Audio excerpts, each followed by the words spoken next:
So let me start by asking you. I know you've done many things in addition to directing.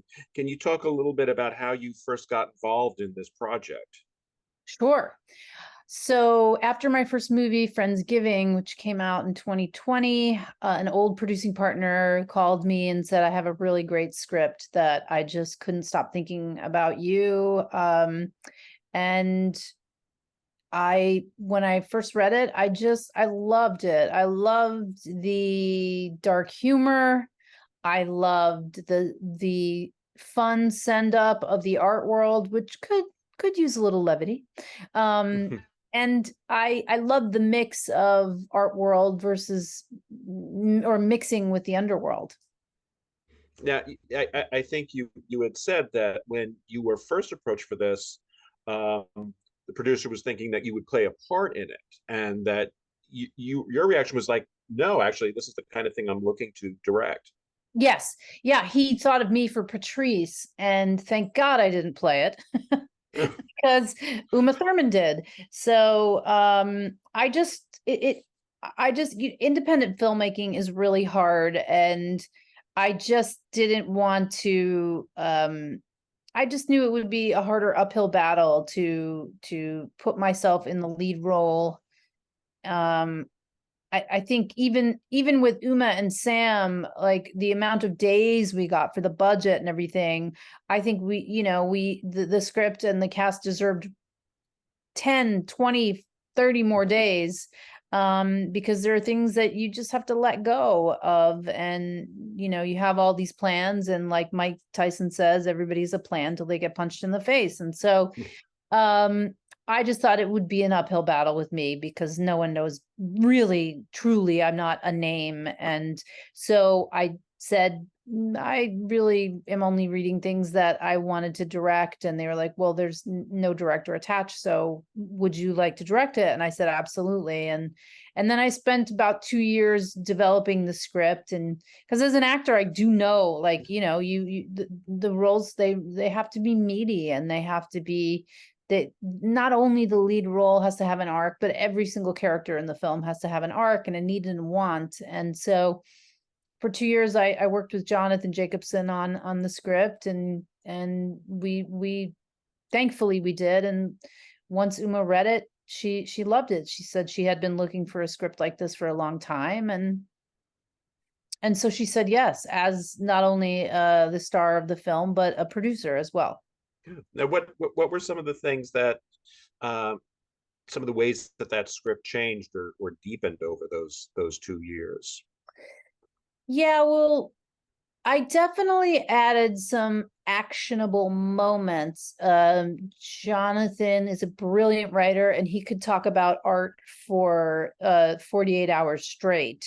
And so there were a lot of art monologues, like teaching about art. And, I really took it from telling to showing, which is what every film needs more of. And so um I was really cognizant that each time we were talking about art, it fit within the character's needs and wants, and it pushed the story forward. And so once you start removing stuff, then it's like a puzzle piece. And so it was really about making moments more actionable as opposed to just telling people about art. Mhm. You could watch a documentary about art, right? This isn't an art documentary. And so it was really important for me to have a movie that was actionable, and the characters had needs and wants beyond the art world. And how did now you said Uma saw the script and like you apparently reacted like, well, this is just what I was looking for. This is terrific. Was it had you thought of a whole bunch of people? Was she like top of your list? And how did you get the script to her? Because this is a fairly small movie compared to Yeah. some of the things she's done. Yeah. So I've been in the business for 24 years, and it took me 24 years to get this kind of synchronicity. I am very good friends with Danielle Thomas. She is a partner at Untitled Entertainment. And Danielle used to come and see me do comedy at the Groundlings. And so we're old friends. When my first movie, Friendsgiving, came out, she loved the script. And you grow up in this business, and so do your contacts. And so for about a year, I had been asking Danielle to read the script. I would just tap every month. Have you read it yet? I really think you're gonna like it. And the synchronistic part about this whole thing was I was walking with my fiance in Florida, and she was like, "Who is your ultimate Patrice?" And without skipping a beat, without really even thinking about it, I just said, Uma Thurman, very viscerally. And then a week later, Danielle Thomas called me, and my hand to God, she said, "I just read the script. I couldn't stop thinking of Uma Thurman." And I was like, do you represent Uma Thurman? And she said, "Yeah, I am seeing her in an hour. Can I give it to her?" And I said, "Yes, absolutely, you can." And then 3 weeks later, 3 weeks from when I uttered it out of my mouth, I was at lunch with Uma. Now, normally, had I said Uma and I was sitting in front of a computer, I would have looked up who her manager was, right? On IMDb Pro or whatever. And I didn't. We were on a walk. I just said it and let it go. And then the universe has funny ways of making things happen. Sometimes the universe is on your side. Yes. It's just lovely when that happens. I think the universe is always on your side. I think sometimes we just get in the way. Now, she then came on as a producer, and what were some of the contributions that she made? I know she made a very big one in terms of castings. You'd mentioned that to me before, but if you can just talk a little bit about what her role was, apart from playing this part so wonderfully. In all ways, I felt like Uma was a wonderful creative partner. Just in our talks, in developing the script, and in talking about, every aspect of the film, we were cohorts, and I benefited from her incredible experience. So much so there was one scene I wanted to shoot overhead, like at the end when we see Sam, Uma, and Joe.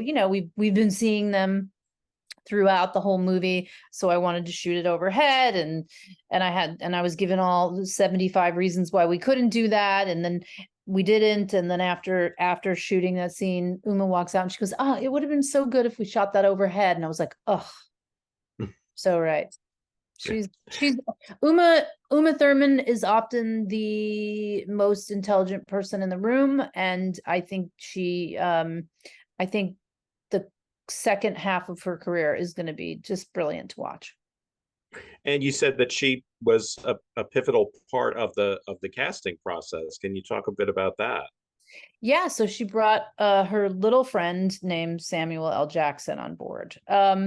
Basically, it was December of 2021, and Uma texted me and said, would Sam be an option for Herschel? It was Herschel at the time, and Herschel was a 72-year-old Jewish man. And I thought about it, and I said, I didn't really think about it too much. I just said, of course, Sam is an option. And so, knowing the script was going to go to Sam, we had to sort of retailor it. Every time a new actor steps into the role, I do what I call a character pass, because I think it's really helpful to have someone in mind when you're writing, just their mannerisms and the way they speak, and their general presence. And so Samuel L. Jackson certainly informs the script in a different way than 72-year-old Jewish Herschel. And so Jonathan and I rewrote the script and sent it to Sam. And then top of the year 2022, I got a call from Sam's agent saying Sam would love to do your project. That's great. I'm sure that one of the things that Sam brought to it too, because he seems to in every movie, was some really creative ideas for how he was supposed to look, particularly in terms of hair. And absolutely. It was wonderful working with him and his team. I mean, it was a flawless experience. There were several Zooms, and we sent over, our ideas of the character and the lookbooks, and we're talking about the character and where he's from and what he's doing, and showing, the different wardrobe options and what we wanted. And then Sam just goes like, okay, I got him. I got this guy, and he was on set on another movie. And so we shipped the wardrobe out there. They took the photos that they liked. I loved the choices that we all came up with. And so when he got on set, we were all just locked and loaded and ready to go. The movie too, I ask you about how you handled the sort of juggling that goes on throughout this movie, because there are some pretty, some brief but pretty intense scenes of violence, and then there's the comedy. There's a mix of moods here. How was it balancing all of that? Yeah, so I think it's really when you're on set, you're really adding stuff to the pot, right? And then when you get to the editing room, it's just taking it all out and carving it and shaping it. And so I specifically wanted to have the murder day be at the end of the shoot, because I was making a list of producers who I wanted to murder. But it was important that the actors knew that I didn't. In terms of producers, I was making a dramedy. In terms of the actors, I was not making a comedy. I didn't want anybody to play the comedic elements of it. And so it was important not to go for the joke, because the characters they're not funny. That I think the idea of the movie is funny, and the things that are happening are funny, but sometimes what they're saying is funny, but they don't realize it. Sometimes when there's like a straight up comedy, you could see the two actors are trying to make each other laugh, and you can tell that it's improvised or whatnot. But this was largely written. We improvised very teeny bit. And so everything was on the page. And I just wanted the actors to play the realness of the moment. And I trusted that would be funny. And there were times when, yes, the delivery was funnier than others. And so then when I got to the editing room with my brilliant editor, Gillian Hutzing, we just kind of built the layers that the actors gave us to play with. Now, you said it was all there on the page, because I was going to ask you, having basically started out with groundlings and doing improv, if that was a big part of the way you were directing folks, or it wasn't, and maybe that was because of time, or yeah, it wasn't on this one, because I really wanted everyone to trust the script, which is why I spent 2 years with Jonathan getting it right, because there wasn't much improvisation. I mean, I asked Sam to improvise a little bit at the end of that scene when he's like, I see you, Patrice. I needed a little something there, and he was like, yeah, I got you, and he did that. And so it really was important for me that we all trusted the script, because we spent so much time on it. And I guess it's particularly important in something like this, because the way people develop and the way the turns the story takes, something that you may be thinking of on the spur of the moment and throwing into your scene may totally, throw off something that has to happen 15 minutes down the line. 100%. Although it seems great. Yeah. Yeah, it was important not to get too myopic with things. Yeah. But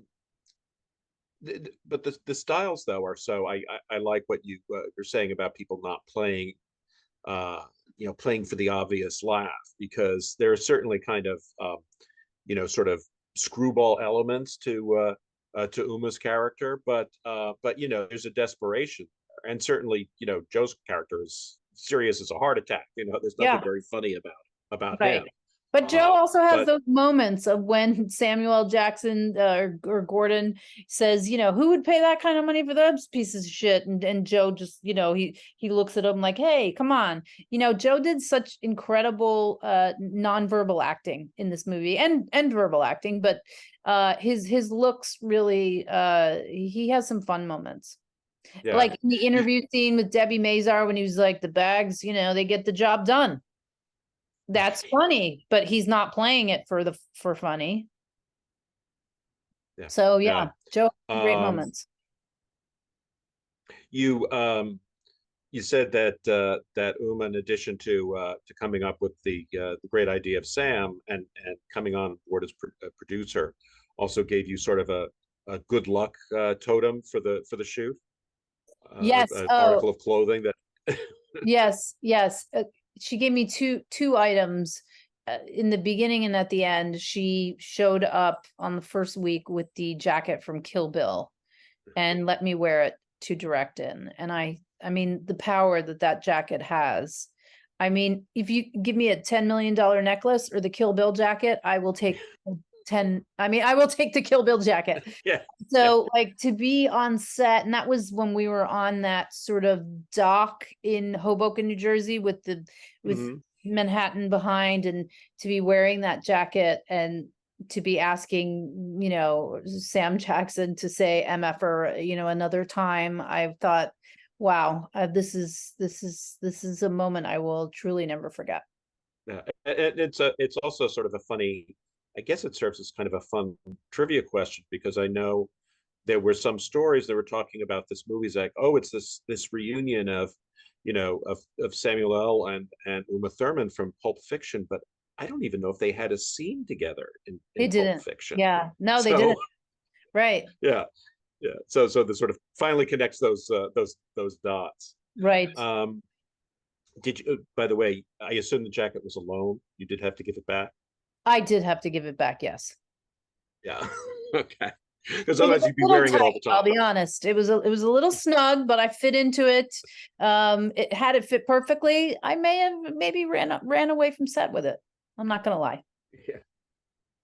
Do you you know, you obviously started out as a performer, and first saw this script with the idea that maybe, or someone at least had the idea that you might be in it.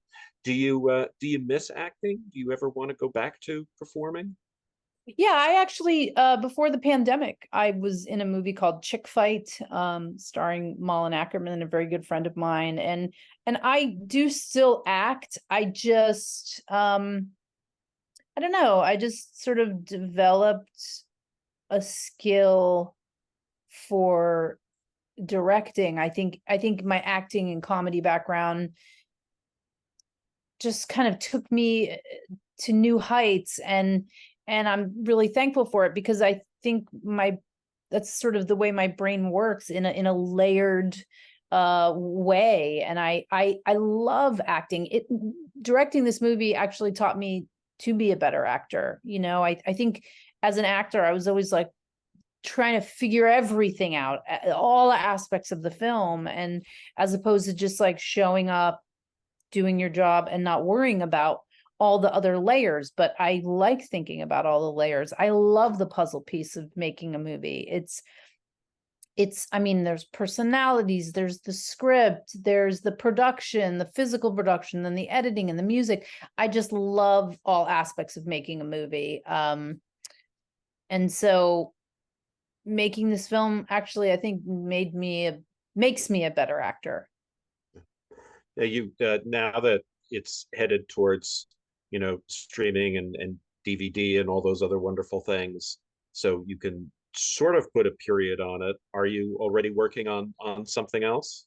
Oh yes. I have a script out there called Bulldog Barb, that's more of a straight up comedy that people are really enjoying.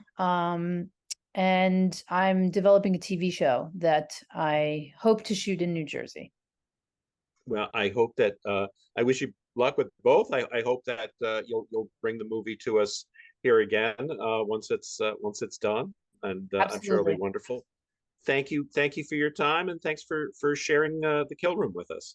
You're so welcome. Thanks for the chat. Thank you. All right. Bye-bye. Take care. Take care.